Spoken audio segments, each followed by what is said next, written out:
तिच्या नादाला लागू नको बरं. आमदाराची पोरगी येते. हा उंटाच्या काळात माळ घालायची ना तर त्या मापाची शिडी पाहिजे, नाहीतर आयुष्यभर उड्याच मारत बसशील.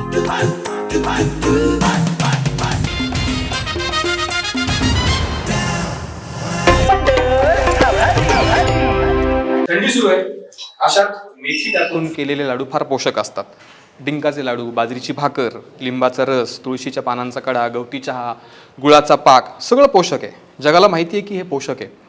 ह्यात विविध पोषक तत्व आहेत, शरीरासाठी ते चांगले असतात. पण तरी मेथीचे लाडू म्हटलं की लोक नाक मुरडतात. मराठी सिनेमा, उत्तम कथा, उत्तम नट, उत्तम लिखाण, तरी पण लोक नाक मुरडतात. पण जो माणूस त्याचा आस्वाद घेतो त्याच्या शरीरावर त्याचा परिणाम दिसायला लागतो. मग ते मेथीचे लाडू असतील किंवा मराठी सिनेमा असेल. आणि असाच एक भन्नाट सिनेमा आणि उत्तम विषय घेऊन आपल्या समोर आज 8-2-75 या सिनेमाची टीम आली आहे. मी सुमित तौर, मंडळ आभारीच्या JJ+ हॉस्पिटल प्रस्तुत चला बसूया या सेगमेंटमध्ये तुम्हा सगळ्यांचं मनापासून स्वागत करतो. खूप खूप धन्यवाद. हां, मला पहिलाच प्रश्न आहे, 8-2-75 हा काय प्रकार आहे, म्हणजे ह्याच्यात काय दडलं आहे? हां, आता सो 8-2-75 म्हटलं की म्हणजे आम्हालाही पहिल्यांदा ऐकल्यानंतर खूप प्रश्न पडले होते की ही कुठली डेट आहे का, किंवा काय जागेचं वगैरे का आहे का, किंवा भरपूर विविध प्रश्न आम्हाला ह्याच्यावर भरपूर लोकांकडनं भरपूर वेगवेगळ्या गोष्टी आल्या. जेव्हा आमच्या डिरेक्टरकडनं, म्हणजे सुश्रुत भागवत हे आमचे डिरेक्टर आहे, त्यांच्याकडनं ह्याचं उत्तर आलं, तर हे नाव ह्या सिनेमासाठी केवढं ॲप्ट आहे हे आम्हाला कळतं. म्हणजे हा सिनेमा देहदान ह्या विषयावर बोलतो. तर आपण जेव्हा देहदान करतो तेव्हा दान करताना आपले 8 ऑर्गन्स, 2 डोळे आणि 75 टिश्यूज असं आपण दान करतो.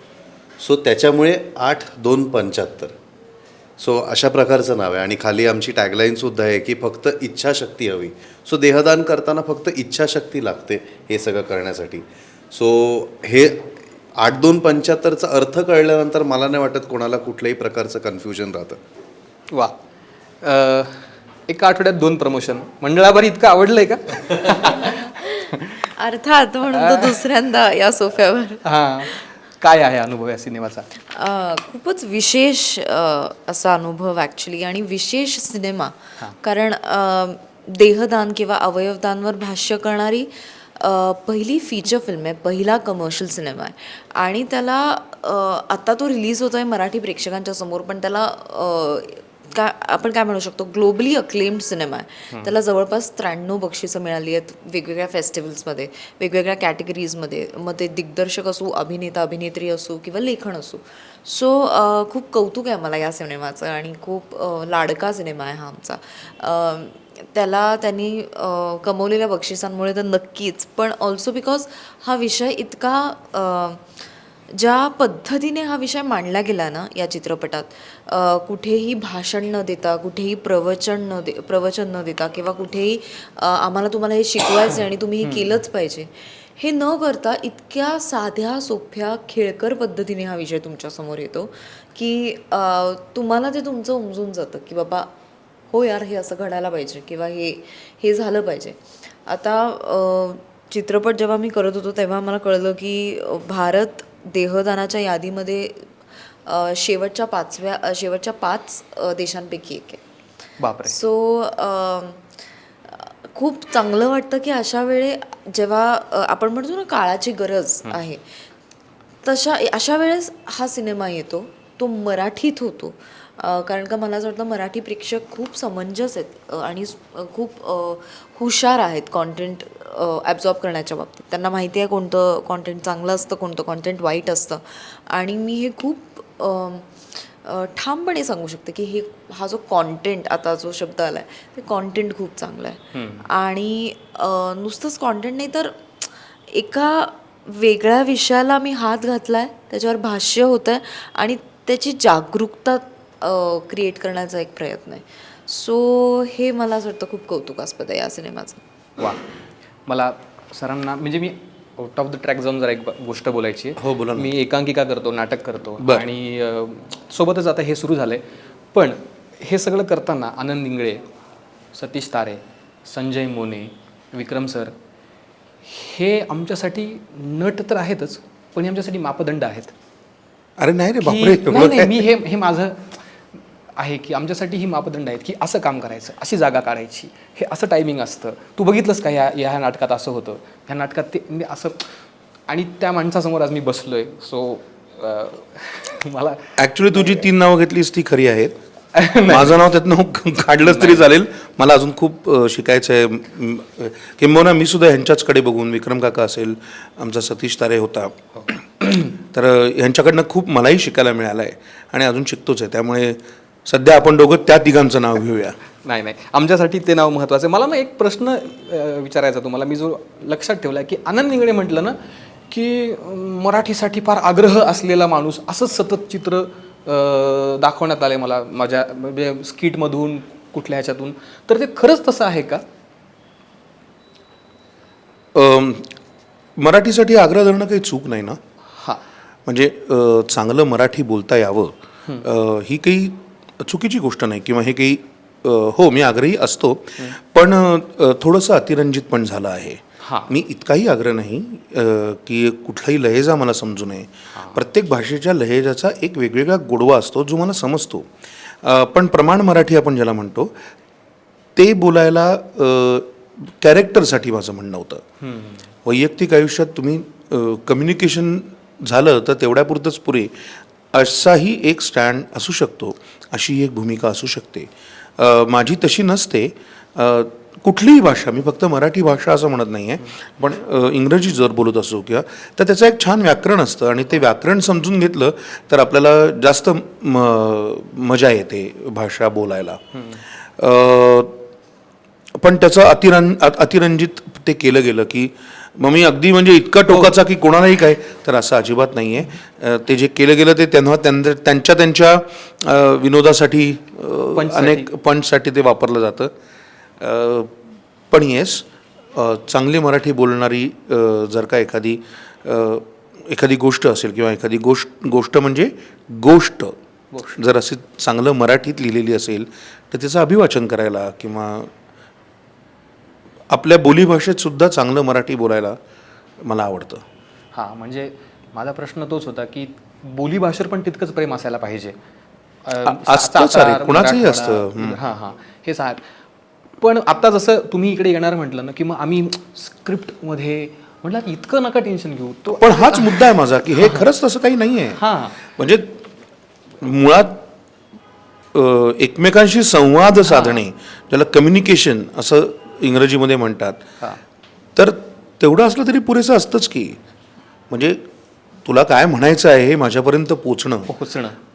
चांगलं मराठी बोलून सुद्धा जर मला ते पोचवता येत नसेल तर त्या चांगल्या मराठीचा काय उपयोग आहे. बरोबर आहे. मला जे त्या तू बघ ना, आता अनेक मुलांना ह्या सगळ्या रादर जे तरुण आहेत त्यांना व्हॉट्सॲपवरचे मेसेज ऐकू येतात.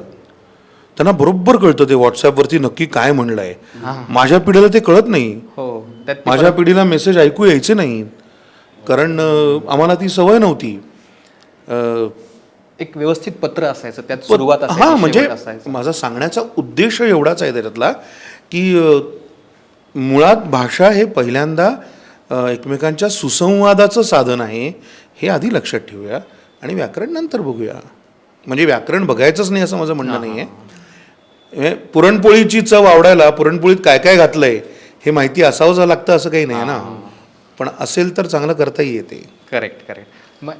मग ह्याच्यात मग काय होतं, आता मराठीचा आग्रह असलाच पाहिजे, पण बऱ्याचदा म्हणजे आता हा आपल्या सिनेमाचा भाग नाही आहे, पण बऱ्याचदा काय होतं की तो एका ठराविक राजकीय पक्षांकडून केला जातो आणि मग त्यासाठी गरिबांची दुकानं असं काही तोडफोड होते आणि मग I love Mumbai, I love Pune, I love अमुक शहर हे महानगरपालिकेकडून तिथे लिहिलं जातं.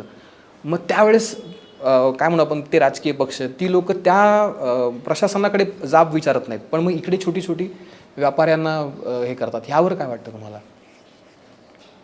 या सिनेमाशी हे संबंधित नाही असं वाटतं. नाही, ते संबंधित नाहीये, पण मला तो मराठीचा आग्रह जो सतत केला जातोय, कारण आता जसं मी म्हटलो हा प्रश्न ॲक्च्युली, पण जसं की काल नाट्यसंमेलनात जे घडलं, आपण आहे तितकं मराठीमध्ये तो प्रकार आहे की आपण अगदीच सहज समोरच्या माणसाला एकेरी नावाने उल्लेख करतो, त्याच्या लाडाने त्याचे काही अनेक करून नावं त्याच्यावर यायचंच आहे. असतात. नाही नाही, म्हणजे आम्हाला कारण प्रेक्षकांना इथे ह्या प्रेक्षकांना पण ते कळलं पाहिजे की नेमकं काय घडलंय. नाही, खूप चुकीच्या हां, ते पद्धतीने समोर मांडलं आलंय. जातं. राजसाहेब अत्यंत योग्य शब्दात असं म्हणाले होते, पण त्याचा अर्थातच आपल्याकडे बातमी करताना वेगळ्या पद्धतीची करतात. राजसाहेब अत्यंत योग्य शब्दात म्हणाले होते की तुमच्यात तुम्ही एकत्र असतानाचा प्रश्न नाही आहे. 4 चौघात जेव्हा बोलत असता तेव्हा तुम्ही एकमेकांना टोपण नावाने हाक न मारता जर पूर्ण नावाने हाक मारली तर तुमचाही मान राहतो. हे त्याचं काउंटर त्याच्या विरोधात आणि त्याच्या बाजूनी अशा दोन्हीही गोष्टी होतात की अनेक लोक असं म्हणतात, अरे पण आपण जवळचा असतो त्यालाच ए म्हणतो ना, पण सगळेच जवळचे नसतातही ना. तर हा एक मुद्दा आहे की त्यांना कोणीतरी जवळचा वाटतो. ही काही एक मी परवाच्या ठिकाणी पण म्हणालो की एक लाईन आहे, कितीही नाही म्हणलं तरी, की ती पार आम्ही पण करायची नसते प्रेक्षकांच्या बाबतीत. प्रेक्षकांच्या बाबतीत जसं आम्ही त्यांना गृहीत धरणं हे योग्य नाही, तसंच प्रेक्षकांनीही कलाकारांना गृहीत धरणं योग्य नाही. म्हणून राजसाहेब म्हणले की तुम्ही तुमच्यात असतानाचा प्रश्न नाही आहे, पण त्याचा इतका विपर्यास केला गेला मला त्याच आणि इतकं वेगवेगळं मांडलं गेलं. तर आता माझे मित्र मला खाजगीमध्ये म्हणणारच आहेत माझ्या टोपण नावानी, पण कोणीच असं म्हणलेलं नाही आहे की मला नाही आता याच्यापुढे मला सर म्हणायचं आहे हां किंवा काही म्हणायचं, असं नाही आहे. मला ते अत्यंत सूज्ञपणे मी त्यांच्या मताशी 100% सहमत आहे. आणि मी त्याच्या पुढेही जाऊन मी असं म्हणलं होतं की खरं तर या वेगवेगळे जे बक्षीस पुरस्कार सोहळे असतात आपले किंवा वेगवेगळ्या चॅनलवरचे विनोदी कार्यक्रम असतात, त्यांनी सुद्धा खरं तर कलाकारांच्या वैयक्तिक आयुष्यामध्ये काहीतरी आहे त्याचा विनोद करणं थांबवायला हवं. त्याचे वेगवेगळे परिणाम दिसू शकतात.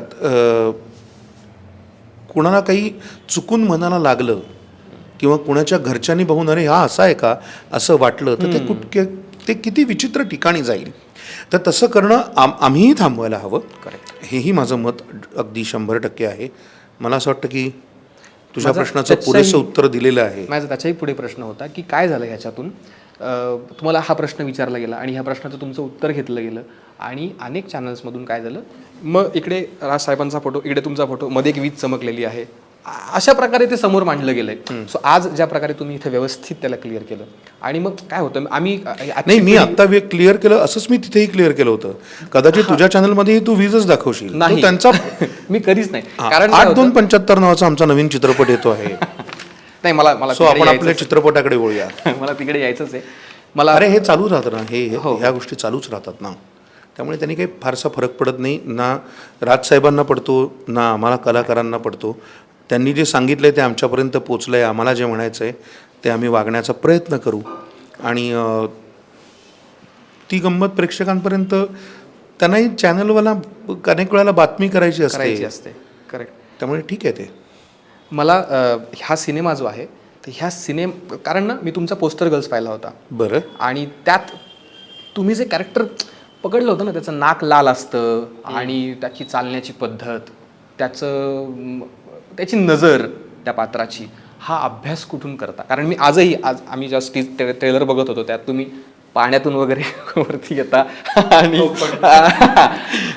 हा म्हणजे हा जागतिक सिनेमा मी काय अभ्यास करणार? मी अभ्यास एवढाच करत होतो की मी जितका कमी घाणेरडा दिसीन तेवढं बरं, एवढाच माझा अभ्यास चालला होता. मला पाण्यात येताना कशाला कोण बघेल. तुमची मुख्य नटी इथे आहे. अर्थातच तो सिनेमातला एक ड्रीम सिक्वेन्स आहे की ज्याच्यामध्ये तो बघत असतो आणि त्याला आपल्या मैत्रिणीच्या ऐवजी बाबा दिसतात अचानक. सो तो एक छान त्याचा कंटिन्युअस एक गमतीचा सिक्वेन्स आहे तो. पण आता ह्याच्यात काही अभ्यास करण्यासारखं नव्हतं, पाण्यातनं बाहेर यायचं होतं. नाही मी अभ्यास नाही, मी कुठलाही तुझ्या उत्तराने म्हणजे या प्रश्नांनी उत्तर एक सर्वंकष देता येते का बघतो. कुठल्याही कॅरेक्टरसाठी, एकाच चित्रपटासाठी कशाला, कुठल्याही चित्रपटासाठी.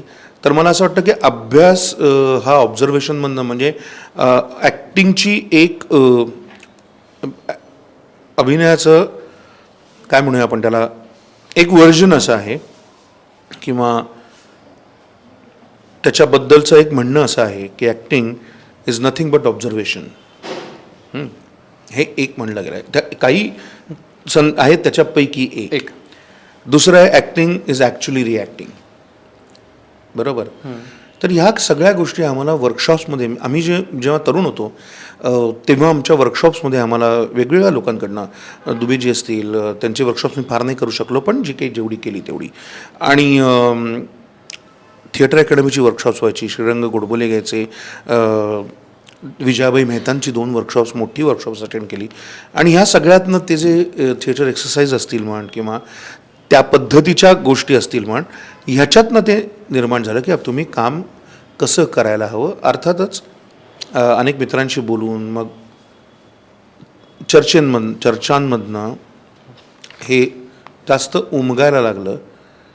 चांगल्या नटांची कामं पाहून त्याहून उमगायला लागलं. आणि मग आपल्याला असं काम करता आलं तर आपल्याला बरं वाटेल की आपण असं काम करण्याच्या साठी काय कष्ट घेऊ शकतो.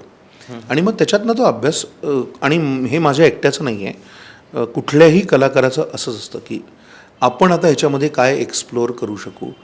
आपली ताकद इथे नाही आहे बाबा. मला उद्या मी जर का म्हटलं की सतीश तारेसारखं मला काम करायचं तर मला नाही येणार आहे. मला उद्या विक्रम गोखलेंसारखं काम करायचं आहे तर मला नाही येणार आहे. मोठी माणसं आहेत.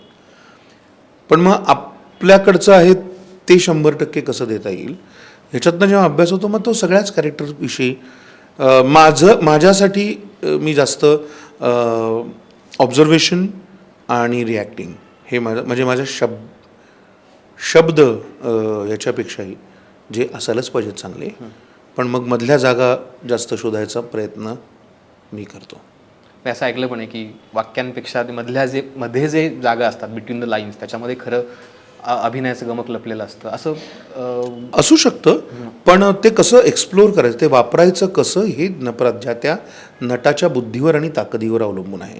ताकदीवर म्हणजे अभिनयाच्या ताकदीवर. हां, अलीकडे नटाची ताकद म्हणलं की वेगळी येते, वेगळी ताकद. पण अभिनयाच्या ताकदीवर आणि त्याच्या बुद्धीवर, त्याच्या समजेवर, अभिनयाच्या ते अवलंबून आहे. मुंबईहून 250 किलोमीटरचा प्रवास करून इथपर्यंत येता 10,000 रुपये खर्च करताना तुझ्या आज्याला इथून स्वर्गात पाठवतोय मी 6,000 रुपये. वाईट नाही. अमोल, तुला कळत नाहीये की तू मला सगळं कळतंय, पण हे तुला कळत नाही. जास्त चोंबडेपणा केला ना तर एक फटका खाशील. आपल्याला ज्याच्यातलं कळतं ना त्याच्यात लक्ष घालायचं.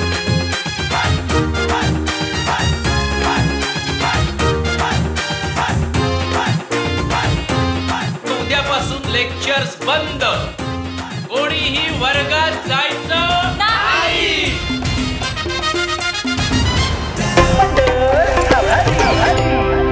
मला आत्ताच एक नेमका सिनेमा येऊन गेला आणि तो सुपरहिट झाला.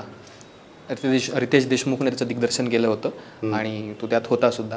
सो काय अनुभव होता त्या प्रोडक्शनसोबत काम करण्याचा, म्हणजे रितेश देशमुखसोबत दिग्दर्शन आणि को ॲक्टर, काय अनुभव होता त्यांच्यासोबत काम करण्याचा? त्यांच्यासोबत काम करण्याचा अनुभव म्हणजे मी हे नेहमीच एक वर्षभर तरी सांगत आलो आहे की कशा प्रकारचा अनुभव होता. आणि ते दोघेही कशा प्रकारची माणसं आहेत आणि खूप जेम ऑफ अ पर्सन जसं आपण म्हणतो ना, त्या प्रकारची म्हणजे रितेश सर, जेनिलिया मॅम हे दोघेही खूप कमालीचे ॲक्टर्स आणि तर आहेतच, पण खूप माणूस म्हणून खूप जबरदस्त आहेत. आणि मला असं वाटतं जे मी काय शिकलो आहे 8-2-75ला आणि जे काय मी शिकलो आहे 8-2-75च्या अख्ख्या प्रोसेसमध्ये आणि त्या फिल्म मेकिंगच्या वेळेला, त्याचा मला खूप उपयोग झाला वेडमध्ये. कारण की काय विषयाला खूप सिरियस विषय असल्या हो हां वेड आपण आधी केलं होतं 8-2-75 आधी झाली होती. तो 8-2-75च्या वेळेला एका कुठल्या तरी विषयाला तुम्ही किती सिरियसली तुम्ही लक्ष देता आणि तुम्ही किती सिरियसली लक्ष देऊन एका कॅरेक्टरला, म्हणजे जसं सर पण म्हणाले ते कॅरेक्टरच्या मधल्या गोष्टी, तुम्ही प्रत्येक ॲक्टरचं एक असतं की मी कॅरेक्टरला कसं धरतो, ते कॅरेक्टर कसं पकडतो. तर मला 8-2-75च्या वेळेला सगळं जाणवलं की आपण ना विषयाला जेवढं सिरियसली घेऊ ना तेवढं आपण कॅरेक्टरच्या जवळ जातो. आणि 8-2-75चा विषय काय झाला की आम्ही खूप रिसर्च केला त्याबाबत पिक्चरबाबत. तर तेव्हा आम्हाला जाणवलं की लोकांसमोर ह्या एका गोष्टीबाबत की देहदानाविषयी फारसं ज्ञान नाही आहे किंवा फारशी जागृती नाही आहे. सो आमचा तो अट्टहास होता की नाही, आपण मनोरंजक फिल्म बनवू, आपण खूप चांगली फिल्म बनवू, एंटरटेनिंग फिल्म बनवू आणि त्याच्यामध्ये काहीतरी एक चांगला मेसेज द्यायचा प्रयत्न करू, सो दॅट लोकांना असं नाही वाटणार खूप प्रीची फिल्म होते, खूप असं फक्त इन्फॉर्मेशन येते, खूप एक कम्प्लिटली एक खूप चांगलं एंटरटेनमेंट होते, त्याच्यामधून तुम्हाला एक चांगला मेसेज मिळतो आहे. सो हे मला 8-2-75मधून शिकता आलं आणि जे मी शिकलो आहे ते मी वेडमध्ये करायचा प्रयत्न केला आणि त्याचं कौतुक रितेश सरांनी सुद्धा केलं आहे, जेनिले मॅमने सुद्धा केलं आहे आणि अख्ख्या महाराष्ट्राने केलं आहे, रादर अख्ख्या भारताने केलं आहे, कारण की वेगवेगळ्या भाषेतसुद्धा आम्ही डब केली आहे फिल्म. आज अनेक ठिकाणी ग्रामीण भागात सुद्धा देहदानाबद्दलचा असा गैरसमज आहे, म्हणजे ते कदाचित त्यांच्यापर्यंत ते पोहोचलं नसेल म्हणून सुद्धा. पण देहदान म्हटलं की मग लगेच तुम्ही फॉर्म भरला की देहदान, ह्या लेवलला तो गैरसमज आहे. हो, म्हणजे आम्ही ज्यावेळेस रिसर्च करत असताना आम्हाला कळलं की म्हणजे आज जर मी फॉर्म भरला तर मला आज मग देहदान करावं लागतं. सो ते काय कॉन्सेप्ट आहे, तर नेमकं काय तो प्रकार आहे हे जरा कळलं. हो, नाही आता मी म्हणजे हे मी सांगू का, तर म्हणजे आम्ही भरपूर गोष्टी फिल्ममध्ये एक्सप्लेन केल्या आहेतच, पण आय गेस आनंद सर ते त्यांच्या घरातल्या पण म्हणजे त्यांनी घरच्यांनी पण सगळ्यांनी देहदान त्याचे फॉर्म भरलेत आणि हा डिसिजन घेतला आहे त्यांच्या घरीसुद्धा.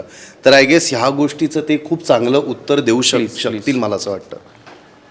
ती काय प्रोसेस असते पूर्ण? नाही, प्रोसेस म्हणजे आम्हालाही ती उशिराच कळली.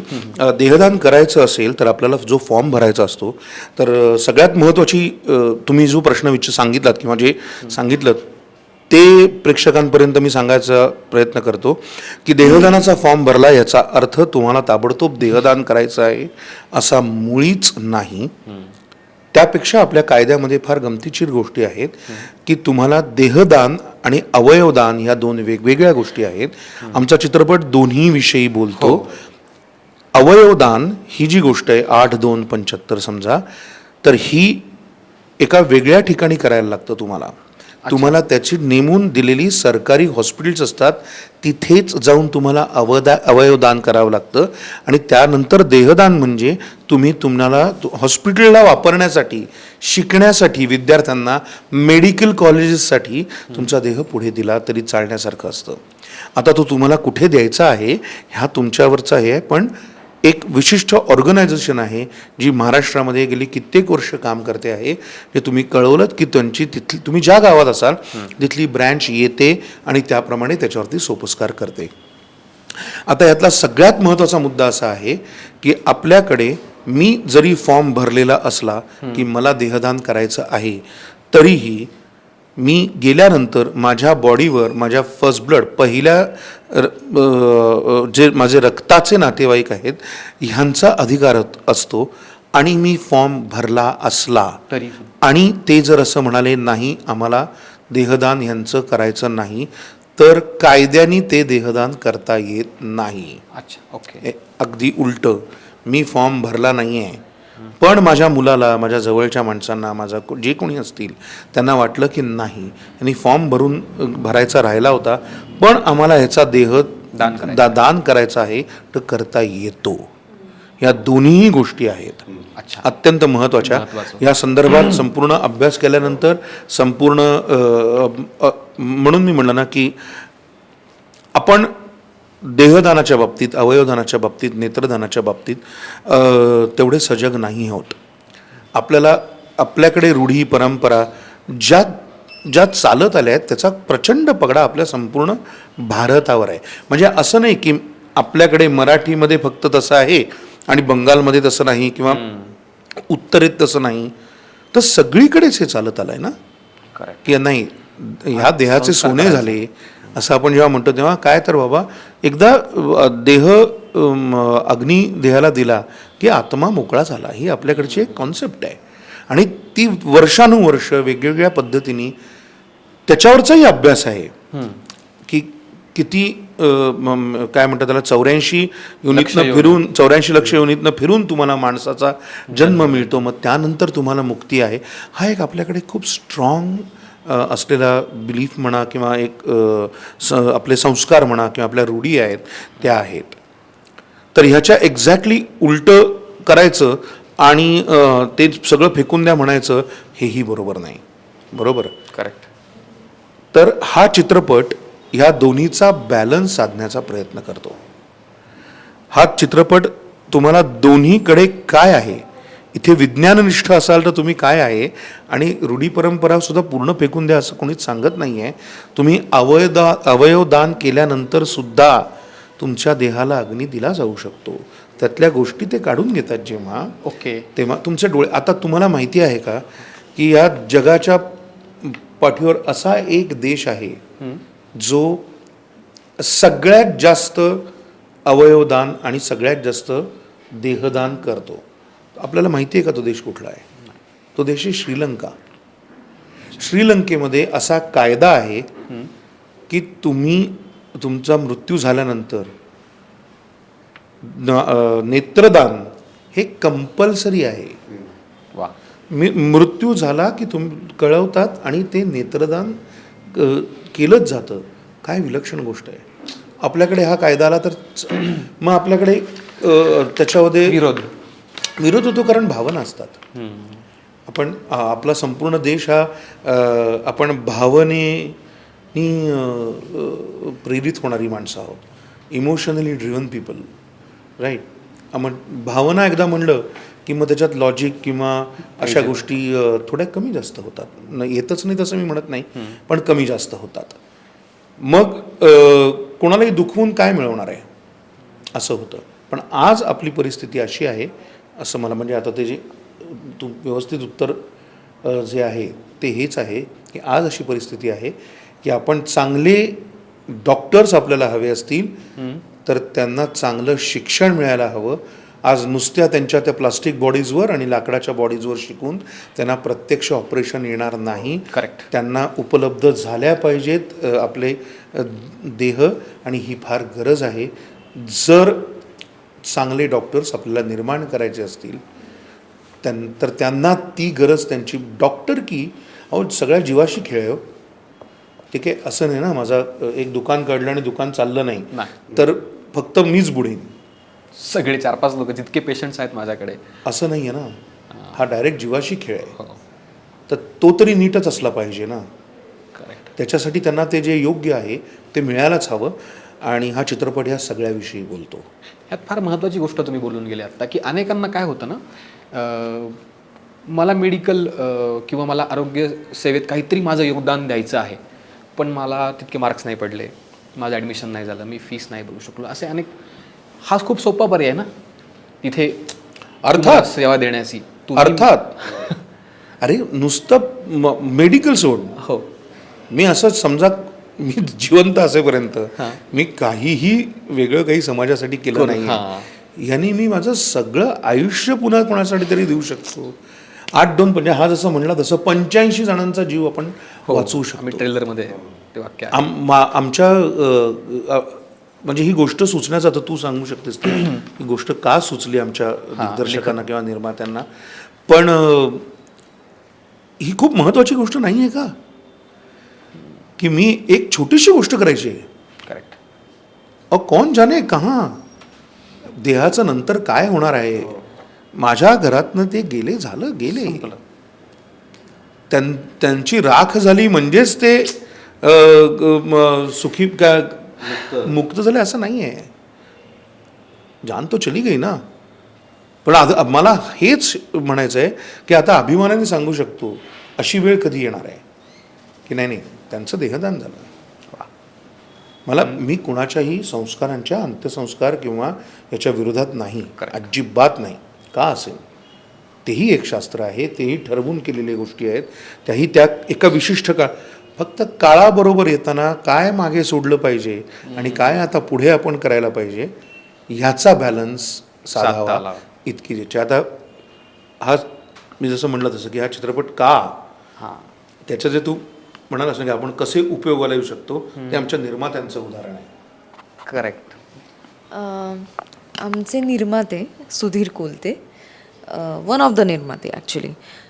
तर कोविडमध्ये वाटतं त्यांचे जे वडील होते ते आजारी पडले आणि मग डॉक्टरांनी वाटतं म्हणजे या स्टेजला आलं हे प्रकरण की डॉक्टरांनी त्यांना सांगितलं समजा जर त्यांचा लंग रिप्लेस झाला म्हणजे लंग डोनेशन झालं तर त्यांचा जीव वाचू शकतो, म्हणजे पॉसिबिलिटी आहे.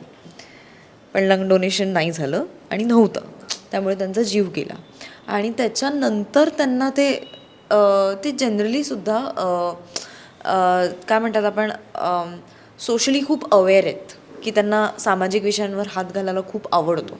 तर त्यामुळे हे तर अगदीच पर्सनल लागल्यामुळे मला असं वाटतं त्यांनी देहदान म्हणजे आय थिंक याच्यावर फिल्म करायची ठरवली.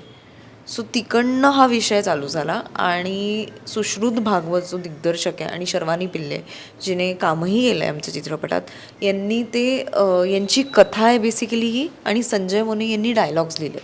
सो असं ते त्यांचा एक पर्सनल लॉस झाला, त्यामुळे ही ट्रिगर झालेला हा पुढचा चित्रपट आहे. तुम्ही जे म्हणालात ना की आता की आपण कशा पद्धतीने एक सेवा करू शकतो, तर हा अशा पद्धतीने आपण आता चला सिनेमा करूया, त्याच्यातनं काही समाज प्रबोधन होतंय का बघूया. सेवा तर मला असं वाटतं की तुम्ही म्हणलात त्याच मुद्द्याची निगडीत हाही एक मुद्दा आहे की आपल्याला जे आपल्या बाजूनी करता येतं तेवढं करूया. म्हणजे मला जेन्युअनली वाटतं की त्यांना का वाटलं असेल माझ्या देशासाठी काहीतरी करायचं आहे, आपल्या माणसांसाठी करायचं आहे, तर अशा पद्धतीचा चित्रपट आपण त्यांना चित्रपट काढायचा असेल तर त्यांनी आधीही 2 चित्रपट काढले असतील, नंतरही काढतील आणि हा व्यवसायच आहे, मग काही चूक नाही. पण अशा व्यवसाय यामध्ये हा चित्रपट ह्या विषयावर काढूया, मला असं वाटतं की हे त्यांचं क्रेडिट आहे. आणि काय होतं ना की हे भान असणं की आपण असं काहीतरी केलं पाहिजे. प्लस जसं हिने नावं घेतली सगळ्यांची जी मोठी मंडळी आहेत ह्या फिल्ममध्ये, तसंच ना आम्ही ह्या फिल्ममध्ये फक्त सिनियर ॲक्टर्सच नाही तर नवीन अजून 16 कलाकारसुद्धा आहेत, ह्यांनासुद्धा आम्ही लॉन्च करतो आहे अख्ख्या फिल्ममध्ये. आम्ही म्हणजे आता टीम म्हणून म्हणतो आहे, लॉन्च करतो आहे. आणि सगळ्या मुलामुलींनी ना त्यांचे कॅरेक्टर्स खूप कमालीचे पकडले आहेत, त्यांचं वर्किंग केलं आहे आणि त्या प्रकारे त्यांनी एक कॉलेज प्रॉपर त्यांनी उभं केलं आहे माहिती आहे. सो अख्खी फिल्म ना खूप हलक्या रीत्याने, आणि फिल्ममध्ये 2 चांगली गाणी आहेत, त्याच्यानंतर लव्ह सिक्वेन्सेस आहे, त्यानंतर धमाल मस्ती आहे, आमच्या घरातल्या फक्त अनबनच्या गोष्टी आहेत, आईवडिलांमध्ये होत असतात गोष्टी, मुलांमध्ये आणि आईवडिलांमध्ये होत असतात गोष्टी. तर ह्या ना सगळ्या म्हणजे आयुष्यात घडणाऱ्या प्रत्येक गोष्टी आहेत. आणि प्लस एक कुठली तरी चांगली एक एक चांगला संदेश देण्याचा आम्ही प्रयत्न करतो आहे, एक जनजागृती झाली पाहिजे ह्याचा आम्ही प्रयत्न करतो आहे. सो एक कंप्लीट पॅकेज म्हणून 8/2/75 ही फिल्म आम्ही 19 जानेवारीला घेऊन येतो आहे. आमच्या बाजूने आम्ही जेवढं करायचं ते. येस. मला तुम्ही सगळं सांगत असताना एक प्रसंग सतत आठवत होता. माझा मित्र आहे जवळचा आणि तो मध्यंतरी केला, त्याने तो देहदानाचा फॉर्म भरलेला होता. शहरातल्याच एका सरकारी रुग्णालयात त्याचं पार्थिव तिथे अभ्यासासाठी ठेवलं आहे. त्याचे आजोबा बाहेर बसलेले असतात की तो मध्ये आहे आतमध्ये तो आहे. हा, म्हणजे अंगावर काटा येतो हे बोलताना की तो त्याला काही हे बघा तुम्हाला भावना याला तुम्ही काहीच करू शकत नाही. म्हणजे आजोबांना काहीतरी आजोबा ज्या क्षणाला स्टँड घेऊन म्हणतील ना की तो आहे ते जास्त महत्वाचं आहे. मी इथे बसून राहण्याची गरज नाही. तो कोणीही माणूस गेलेला आपल्या सगळ्यांच्या जवळ असतो नाही का, पण विज्ञान हे त्याहीपेक्षा पुढचं आहे.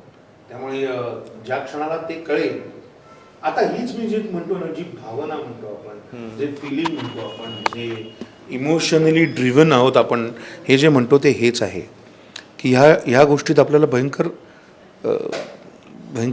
छान वाटतं, किंवा छान वाटतं म्हणजे भरून येतं. आणि आपल्याला कुठली भावना आपल्याला असली की जनरली त्या भावनेचं कौतुकच वाटतं आपल्याला. तेव्हा एवढं रडायला आलं ना, तेव्हा एवढा हसलो ना, माझ्या अंगावर काटा आला, ह्या सगळ्या गोष्टी आपण करत असतो कारण आपल्याला त्या आपल्या इमोशनचं कौतुक असतं. आणि मी म्हणून म्हणलं की आपण इमोशनली ड्रिव्हन माणसं आहोत. तर आता ज्या दिवशी मला असं वाटतं की त्या आजोबांना समजेल की आपण इथे नाही थांबलो तरी देखील तो आपल्याबरोबर आहे, तर तो खरा अंगावर काटा येणारा दिवस असेल. आता जसं की अशा चर्चा झाल्या आणि आपण इमोशनली त्या कथेमध्ये त्या गोष्टीमध्ये इन्व्हॉल्व झालो, ते प्रसंग ऐकले, असे किस्से ऐकले की मग आपल्या कॅरेक्टरला त्याची हेल्प व्हायला लागते आपोआपच त्या पात्रासाठी खूप. आणि हातात घेतलेलं पुस्तक असेल, बघितलेलं नाटक असेल, सिनेमा असेल, काहीतरी देऊन जातो. सो हा सिनेमा तुझ्यासाठी काय देऊन गेलाय?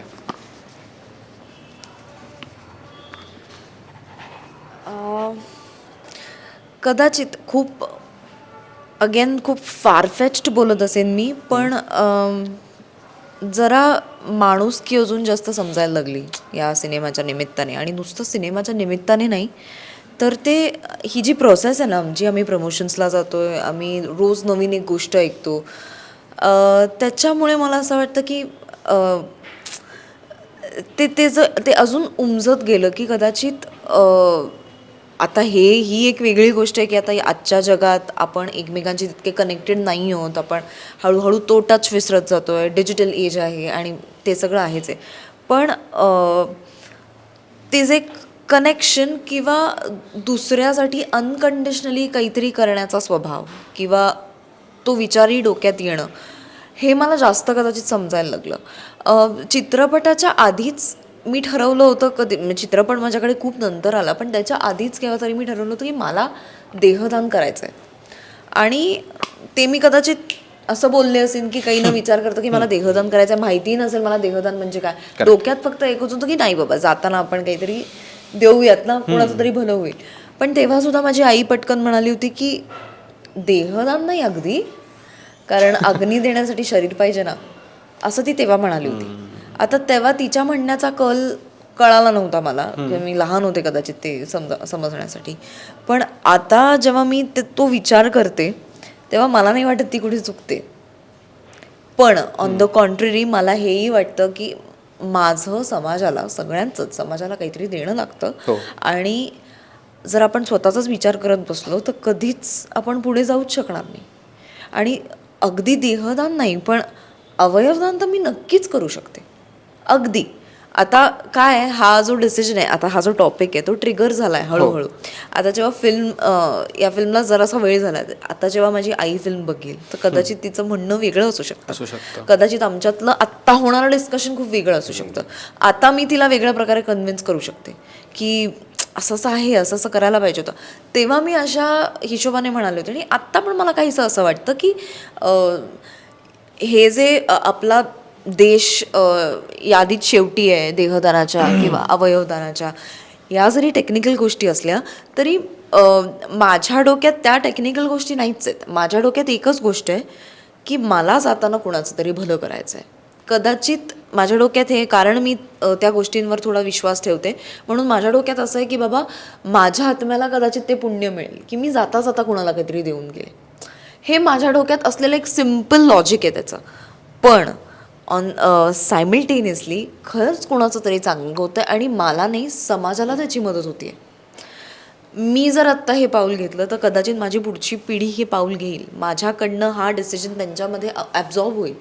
आणि आत्ता मला असं वाटतं मोर दॅन आमची पिढी, कदाचित आमची पिढी ऐकेल सुद्धा, कारण का आपण कंटेम्पररी विचारांचे आहोत, आपण प्रॅक्टिकल विचार करतो पटकन गोष्टींचा, आपण पटकन इमोशनली अप्रोच नसतो आपला.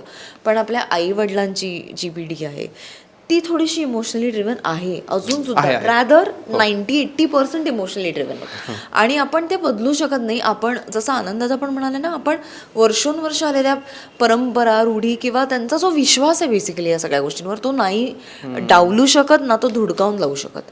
आपल्याला तो गोची आमच्या पिढीची झाली आहे तुमच्यापेक्षा. तुम्ही जास्त सॉर्टेड आहात, ते जास्त माहिती त्यांना माहिती होतं. आमची खरी गोची झाली आहे. नवीन स्वीकारायचं आहे पण जुनं सोडायचं नाही आहे.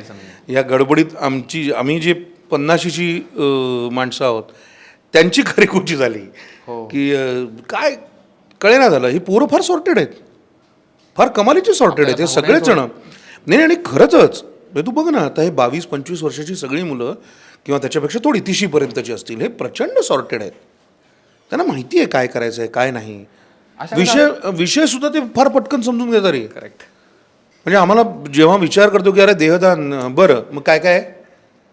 माझा पहिला मुद्दा नाही काहीतरी काय असा होता ना. सो मला काहीतरी एक बाजूला ठेवून मग नवीन पान उघडून मग ते शिकून मग त्यातला बॅलन्स बघा वगैरे असा खूप काय काय खेळ होता. आमच्या पिढीची एकंदरीत गोचित झाली, बाकी काही नाही. म्हणजे लॉजिक पटतं ह्या पिढीचं, पण भावना सोडता येत नाही. सगळं मी म्हटलं ना, नवीन स्वीकारायचं आहे, जुनं पूर्ण सोडता येत नाही. त्याचा बॅलन्स साधायची गोंधळात ओढाताण होते, बाकी काय नाही. करेक्ट. या शेवटच्या प्रश्नाकडे येऊयात की ह्या सिनेमासाठी प्रेक्षकांना काय आव्हान कराल?